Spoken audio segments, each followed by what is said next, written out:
Мына Меккедегі отеліміз.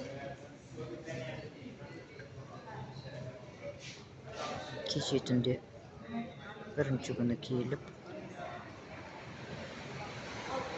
неге Әл-Харам мешітіне барып, тауапты және Сафа Мәруә аралығын жүріп өтіп, бір күндік немізді өтеп келдік. Аллаға шүкір, түнгі сағат 4-те келіп жаттық. Меккедегі отеліміз үлкен жолдың бойында, өте керемет екен. Тамақтары да жақсы, іштері таза.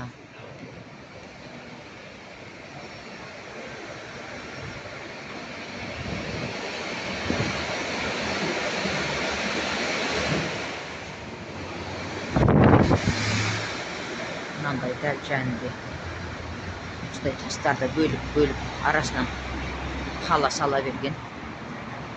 Міне қазір осы жерге автобус келеді.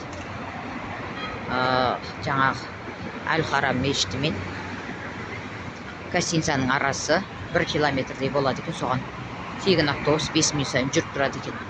Мына қарама қарсы мінекей мынандай тастар, сол тастарға шағып мына ұқсап домдарды сала берген.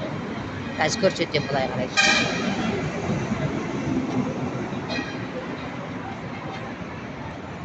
Мынандай стройка жүріп атыр. Мынандай домдан. Мінекей біздің отеліміз мынау.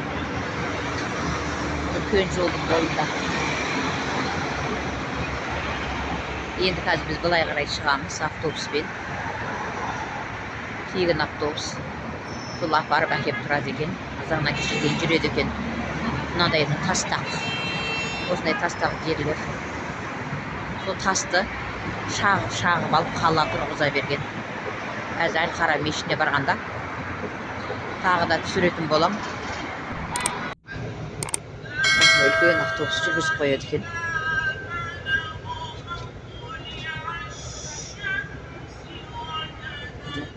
Төртеуміз жатамыз бір отельде. Төртеуміз отырдық.